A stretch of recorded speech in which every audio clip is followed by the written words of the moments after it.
Otros mitos de la apologética anticristiana sobre el Jesús histórico. Segunda parte de la serie de artículos sobre el tema. Audio artículo de Javier Garín. Escritor, historiador. Autor del libro, Anticristo, Historia de una profecía jesuítica sudamericana. 1. El método científico no admite el argumento de autoridad o de consenso sino la libre discusión. El libre pensador no está atado a dogmas, partidos ni filosofías elaboradas por otros. La esencia del libre pensar es pensar por uno mismo con sentido crítico y sin autocensurarse cuando las conclusiones perjudican a una corriente, partido o facción. El libre pensador solo debe respetar las pruebas y las reglas del razonamiento crítico. Puede estar equivocado, pero lo está por sí mismo y no por lo que le impone la autoridad política o académica. Por eso resulta incómodo para todo el mundo y a la vez útil. Desde esa perspectiva de libre pensamiento y no dogmatismo, continuaremos analizando los mitos académicos de orientación antijesuana, mitos seculares de rebajamiento, que no se basan en la ciencia ni en la reflexión crítica sino en el prejuicio político-ideológico de quienes los sustentan, en el marco de la apologética anticristiana de raíz burguesa que se expandió por Occidente a partir de la Ilustración, según explicamos en el primer artículo. Como hemos de abordar hipótesis sostenidas por reconocidos académicos de vasta trayectoria, comencemos por aclarar que el renombre de un autor no garantiza la verdad de sus afirmaciones, y que se debe aplicar a ellos el mismo sentido crítico que ellos dicen emplear al analizar las fuentes. Aclaremos, asimismo, que la verdad científica no se alcanza por consenso. Antes de Newton había un consenso extendido en la veracidad de las afirmaciones dogmáticas de Aristóteles, antes de Einstein, el consenso científico universal era el modelo newtoniano del universo, antes de la física cuántica, se admitía sin asomo de dudas que regía el principio de causalidad y el determinismo, y Einstein afirmaba que Dios no juega a los dados para rechazar el papel del principio de incertidumbre a nivel del microcosmos subatómico. El consenso no significa nada más que la aceptación de ciertas ideas entre los especialistas.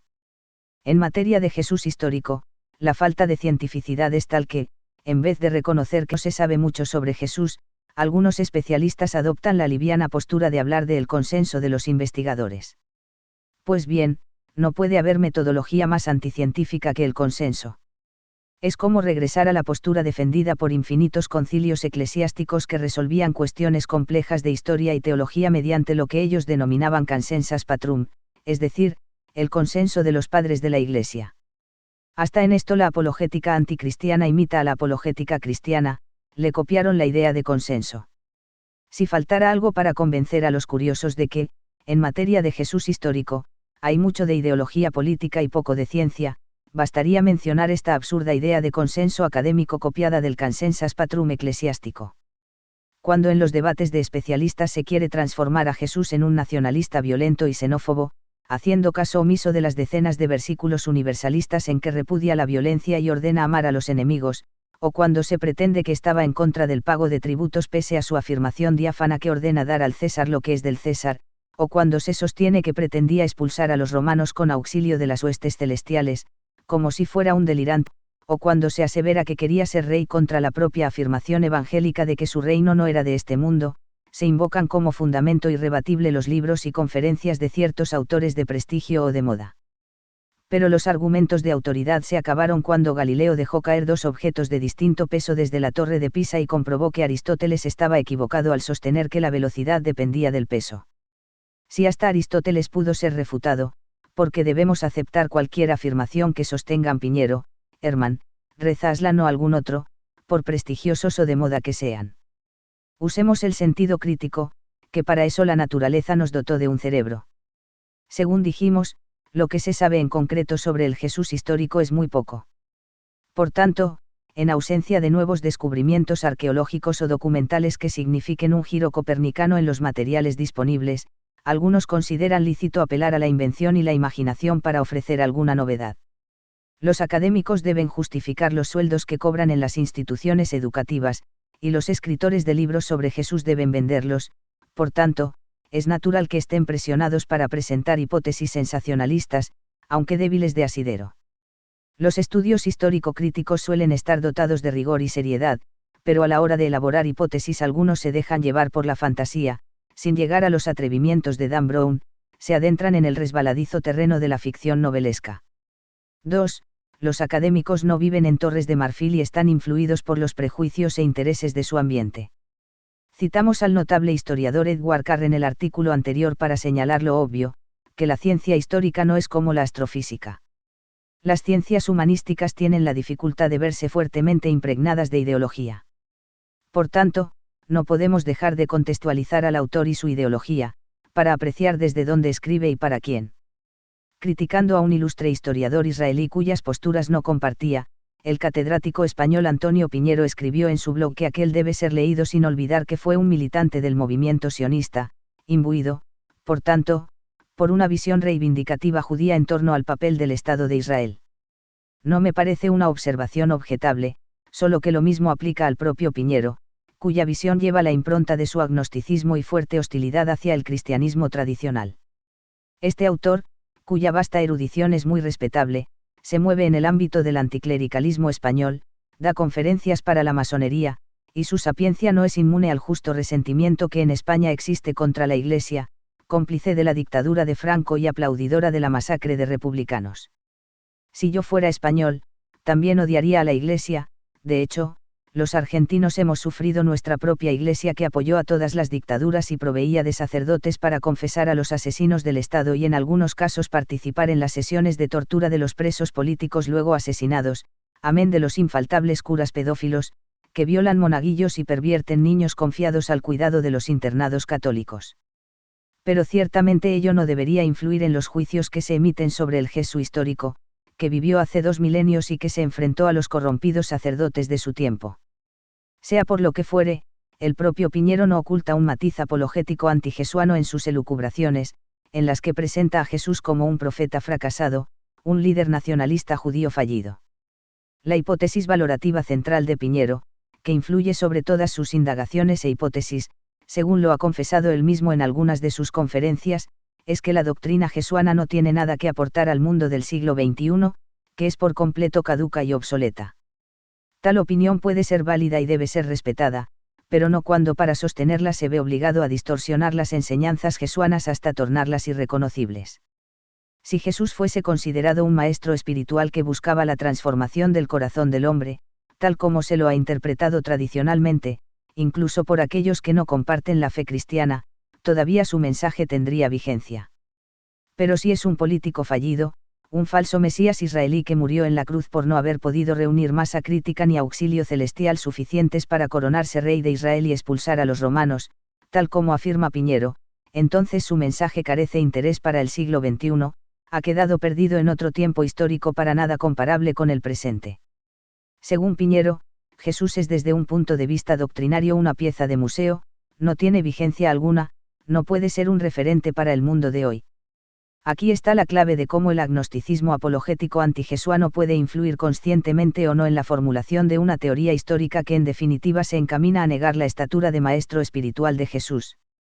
Algo parecido puede sostenerse de otras visiones, como la que considera a Jesús un celote al estilo de su vecino Judas el Galileo o del falso Mesías Bar Kochba, ambos masacrados por los romanos, y cuyas sublevaciones representaron millones de muertos y la completa destrucción del reino de Judea, del templo y de toda sombra de organización política judía. Esta tesis fue puesta de moda por un best-sellers norteamericano de religión musulmana, Reza Aslan, quien ha vendido muchos libros presentando a Jesús, no como Jesús, sino como Mahoma.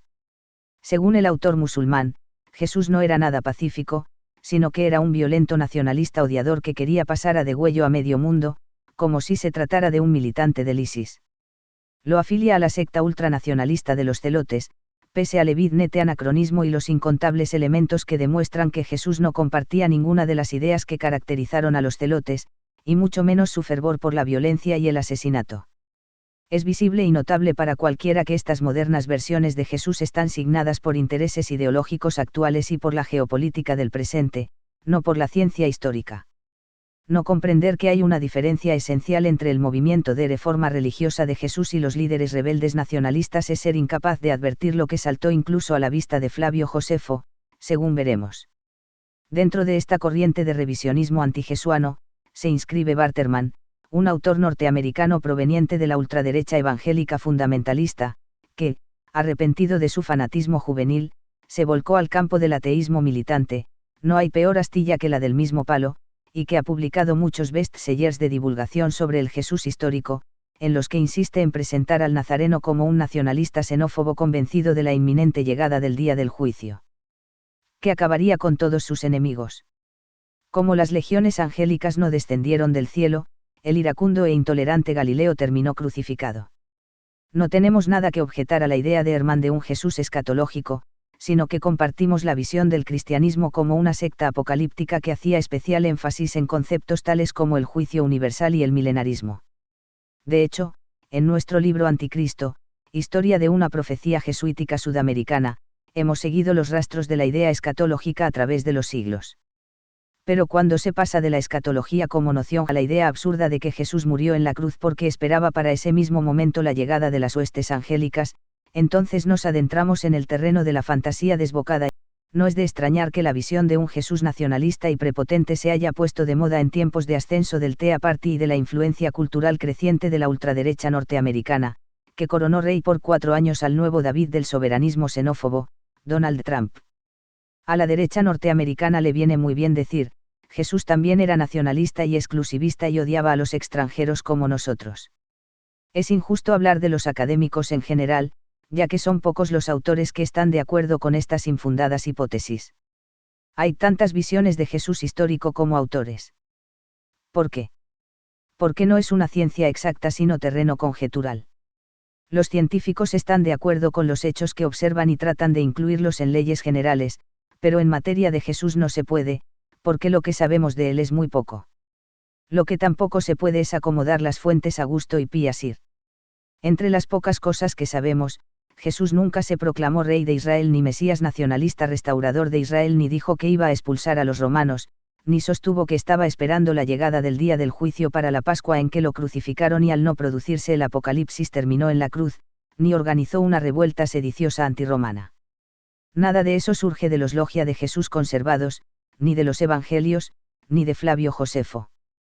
Por tanto, cualquier afirmación al respecto es pura imaginación, ficción histórica y no ciencia, una hipótesis conjetural muy respetable pero huérfana de pruebas. Y es más, todo ello contradice abiertamente las fuentes. Estos autores se ven obligados a realizar operaciones mentales no admitidas en la ciencia histórica. A hacerle decir a Jesús lo contrario de lo que dicen los evangelios para acomodarlo a su idea preconcebida. A formular asertos no comprobables sobre el estado mental, pensamientos y planes de Jesús sin disponer de una máquina del tiempo lectora de cerebros. A omitir o interpretar al revés los versículos que no concuerdan con sus teorías. A dar crédito, como si fueran episodios reales, a anécdotas milagreras que cualquier historiador rechaza de plano, para tomar de la perícopa citada alguna frase que deja mal parado a Jesús, aunque sea claro que toda la anécdota es un invento del evangelista. A interpretar literalmente frases que son metáforas, parábolas o hipérboles y que tienen un significado muy distinto. Etc. 3. Cuando los agnósticos creen en milagros, el caso del fuego del cielo de los hijos de Zebedeo y el de la mujer sirofenicia. Ya hemos señalado en el artículo anterior que uno de los criterios lógicos de cualquier historiador no confesional consiste en descartar los episodios milagrosos por contrarios a las leyes naturales, salvo algunas excepciones que también indicamos, como las curaciones de enfermedades psicosomáticas, que son posibles por sugestión, o las exageraciones que pueden adornar una anécdota real para realzar los poderes de Jesús.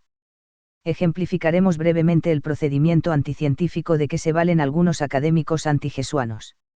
Los milagros no existen cuando pueden beneficiar a la imagen de Jesús, son apologética. Pero cuando se puede sacar de ellos algo que la desprestigie o se adapte a una idea preconcebida, entonces sí hay que dar crédito al relato milagroso, por absurdo o antinatural que sea. Con la finalidad de sostener su idea de que Jesús y sus seguidores eran violentos, Piñero cita en una de sus conferencias el siguiente pasaje de Lucas, que se refiere a una aldea de Samaria cuyos habitantes no habían querido recibirlos. Y viendo esto sus discípulos Jacobo y Juan, dijeron, Señor, ¿quieres que mandemos que descienda fuego del cielo, y los consuma, como hizo Elías? Lucas 9, 54. De allí deduce Piñero que los discípulos no eran mansos y tranquilos sino unas bestias brutas decididas a incinerar, mediante un rayo láser celestial o un meteorito milagroso, a los ingratos samaritanos. ¿Quién puede suponer que esta escena es real? ¿Acaso el fuego puede caer del cielo porque dos peregrinos enojados recen? No se da cuenta Piñero de que la anécdota no es histórica. ¿Cómo se puede pensar que se describe un hecho real y no una fábula puesta en el Evangelio como enseñanza? Pasa por alto el erudito complutense que Lucas, como escritor paulino, tiene la tendencia inveterada a menoscabar a los discípulos de Jesús. Tanto en su Evangelio como en Hechos, enfatiza la brutalidad e ignorancia de los apóstoles, presentados por él como una docena de mentecatos que solo adquirieron sabiduría gracias al descenso milagroso de las lenguas de fuego Q descriptas en Hechos, 2, 1-13. Esta anécdota sigue la tendencia general lucana de menoscabar a los apóstoles, ya que el único inteligente y culto debe ser Pablo, a quien se pretende ensalzar. Pero además, la anécdota transmite lo contrario de la violencia que se achaca a Jesús, el perdón. Se muestra a los apóstoles como vengativos para que Jesús tenga oportunidad de amonestarlos y decirles, el Hijo del Hombre no ha venido para destruir las almas de los hombres, sino para salvarlas. Lucas 9, 56. Jesús no acepta la violencia milagrosa que le proponen los temperamentales hijos de Zabedeo y manda salvar, incluso, a los despreciados samaritanos. Otro ejemplo denigratorio por el estilo, el episodio de la mujer sirofenicia, a cuya hija, según los antijesuanos, el nazareno habría tratado de perra, con desprecio racista y políticamente incorrecto. No faltarán quienes propongan cancelarlo. La idea de estos estudiosos es demostrar que Jesús no era tan bueno ni pacífico, sino que odiaba y discriminaba a los extranjeros, y además insultaba a una niña enferma llamándola perra. Vemos aquí otra interpretación falaz y maliciosa dictada por motivos de hostilidad ideológica. No es así, sino todo lo contrario. Este episodio, como el anterior, tampoco tiene nada de real. Es otra fábula educativa del evangelista, esta vez Marcos, el más antiguo. La anécdota cuenta una curación milagrosa a todas luces imposible y por tanto meramente doctrinaria. Si bien Jesús pudo haber curado enfermos mentales mediante la sugestión de los exorcismos, no se puede curar un estado mental insano mediante sugestión telepática a distancia porque el enfermo no percibe directamente la sugestión del sanador. Aquí, Jesús curó a distancia a la hija de la mujer sirofenicia, lo que evidencia que no se trata de un hecho histórico, salvo cuando se quiere buscar una frase que pueda mostrar políticamente incorrecto y cruel a Jesús. En esos casos está permitido creer en milagros. Aunque la escena no sea real y Jesús jamás haya pronunciado esas palabras, de cualquier manera la analizaremos. Hay que leer el texto completo, no un versículo suelto, y en el contexto del pasaje en que se encuentra. Levantándose de allí, se fue a la región de Tiro y de Sidón, y entrando en una casa, no quiso que nadie lo supiese, pero no pudo esconderse. Porque una mujer, cuya hija tenía un espíritu inmundo, luego que oyó de él, vino y se postró a sus pies. La mujer era griega, y sirofenicia de nación, y le rogaba que echase fuera de su hija al demonio. Pero Jesús le dijo, deja primero que se sacien los hijos, porque no está bien tomar el pan de los hijos y echarlo a los perrillos. Respondió ella y le dijo, sí, Señor, pero aun los perrillos, debajo de la mesa, comen de las migajas de los hijos. Entonces le dijo, por esta palabra, ve, el demonio ha salido de tu hija. Y cuando llegó ella a su casa, halló que el demonio había salido, y a la hija acostada en la cama. Es decir que después de una negativa inicial, Jesús sana a la hija de la mujer sirofenicia, premiando su fe.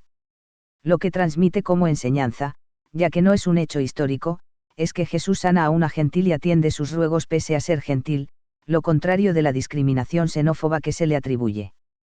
Va en la misma línea de otros pasajes evangélicos que establecen que se va a evangelizar primero a los hijos de Israel y luego a las naciones, pero no exclusivamente a Israel. Asimismo, hay que tener en cuenta el sentido que le da el relato precedente el situarlo en el contexto de Marcos. Jesús se fue a Tiro y Sidón después de haber enseñado nuevas doctrinas acerca de la limpieza de todos los alimentos, Marcos 7, 18-19. Esta distinción entre alimentos limpios e inmundos era una de las herramientas del exclusivismo étnico que ayudaba a dificultar el trato entre judíos y gentiles. Como la circuncisión, la prohibición de comer de ciertos alimentos era para separar a judíos de gentiles. Por lo tanto, cuando en el pasaje anterior Jesús enseñó que todos los alimentos eran limpios, echó abajo una de las separaciones entre judíos y gentiles. En Hechos, Lucas regresa mediante una anécdota imaginativa al tema con el relato de la casa de Cornelio, Hechos 10. Una visión de Dios se encarga de recordar por 3 veces, ya que una vez no fue suficiente, que Jesús había limpiado todos los alimentos, Hechos 10, 15, y que por lo tanto, también podía entrar en la casa de un extranjero, Hechos 10, 28. El párrafo, Hechos 10, 9 a 26, cuenta, al día siguiente, mientras ellos iban por el camino y se acercaban a la ciudad, Pedro subió a la azotea a orar como a la hora sexta. Tuvo hambre y deseaba comer, pero mientras le preparaban algo de comer, le sobrevino un éxtasis, y vio el cielo abierto y un objeto semejante a un gran lienzo que descendía, bajado a la tierra por las 4 puntas, había en él toda clase de cuadrúpedos y reptiles de la tierra, y aves del cielo. Y oyó una voz: levántate, Pedro, mata y come. Mas Pedro dijo: de ninguna manera, Señor, porque yo jamás he comido nada impuro o inmundo. De nuevo, por segunda vez, llegó a él una voz: lo que Dios ha limpiado, no lo llames tú impuro. Y esto sucedió 3 veces, e inmediatamente el lienzo fue recogido al cielo. No se entiende esta obsesión con la pureza o inmundicia alimentaria si no se comprende que esta dieta y la circuncisión eran considerados deberes sagrados para los judíos y les permitían conservar su identidad en medio de pueblos extranjeros que los dominaban.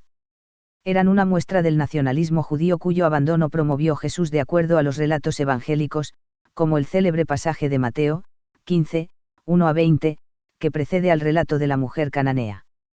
Entonces se acercaron a Jesús ciertos escribas y fariseos de Jerusalén, diciendo: ¿por qué tus discípulos quebrantan la tradición de los ancianos? ¿Por qué no se lavan las manos cuando comen pan? Respondiendo él, les dijo: porque también vosotros quebrantáis el mandamiento de Dios por vuestra tradición.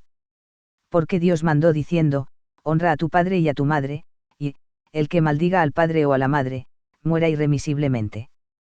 Pero vosotros decís: cualquiera que diga a su padre o a su madre, es mi ofrenda a Dios todo aquello con que pudiera ayudarte, ya no ha de honrar a su padre o a su madre. Así habéis invalidado el mandamiento de Dios por vuestra tradición, hipócritas. Bien profetizó de vosotros Isaías, cuando dijo: este pueblo de labios me honra, mas su corazón está lejos de mí. Pues en vano me honran, enseñando como doctrinas, mandamientos de hombres. Y llamando así a la multitud, les dijo: oíd, y entended, no lo que entra en la boca contamina al hombre, mas lo que sale de la boca, esto contamina al hombre. Entonces acercándose sus discípulos, le dijeron: ¿sabes que los fariseos se ofendieron cuando oyeron esta palabra? Pero respondiendo él, dijo: toda planta que no plantó mi Padre Celestial, será desarraigada. Dejadlos, son ciegos guías de ciegos, y si el ciego guiare al ciego, ambos caerán en el hoyo. Al ir Jesús a la región de Tiro y Sidón, se muestra de forma práctica las implicaciones de su enseñanza verbal anterior, preparando a sus discípulos para el ministerio futuro con los gentiles. Esto solo podría comenzar una vez que los judíos se hubieran saciado, lo que parecía próximo a ocurrir, a juzgar por el creciente rechazo hacia Jesús en tierra de Israel. Por último, el supuesto trato despectivo de Jesús al hablar de hijos y perrillos, pretendiendo asimilarlos al desprecio de los judíos a los gentiles como perros, es también una malintencionada interpretación. Perrillo, cachorro, es una denominación cariñosa, no hostil, y se da en un contexto de una metáfora de la comida en la mesa que ilustra la precedencia de los judíos.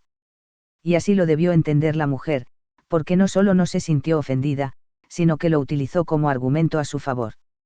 Para entender su significado una vez más hay que ver el contexto: los hijos de Israel, que se consideran a sí mismos el pueblo elegido, para quienes viene en primer lugar el Evangelio, lo rechazan, mientras que hay gentiles que lo aceptan. Toda la anécdota busca mostrar este contraste. Lo que enfatiza el evangelista es que esta mujer gentil suplica por unas migajas de pan, mientras que los judíos, el pueblo elegido, rechazan el verdadero pan que había descendido del cielo. Juan 6, 35 a 36. Este es el sentido de la escena y no otro.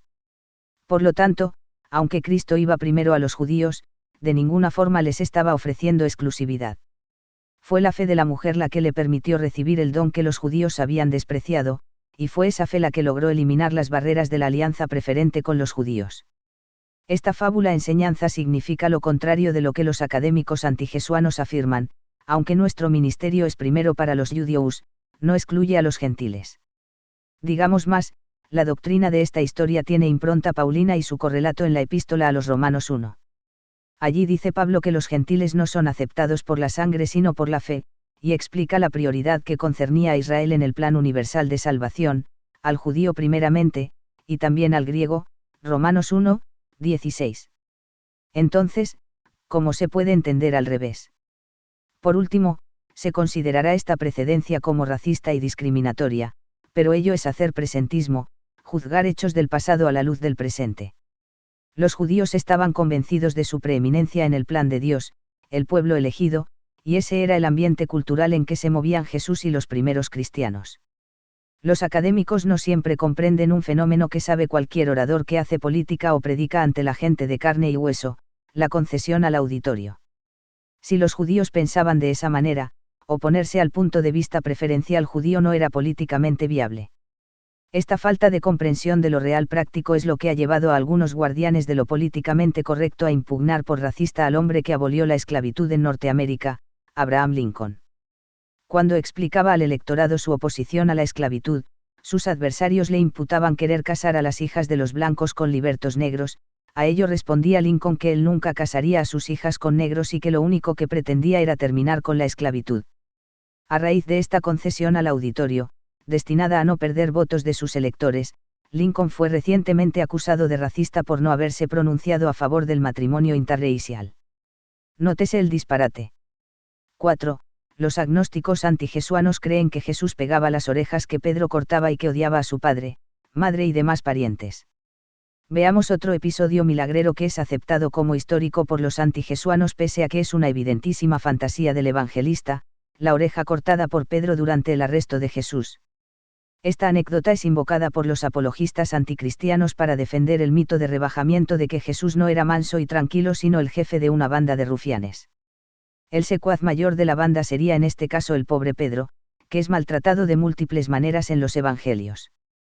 Todo en torno a la figura de Pedro es contradictorio, y ello demuestra que se encontraba en el centro de las disputas de facción post-jesuanas, y los evangelistas paulinos no perdían oportunidad de dejarlo mal parado, lo mismo que a la familia de Jesús.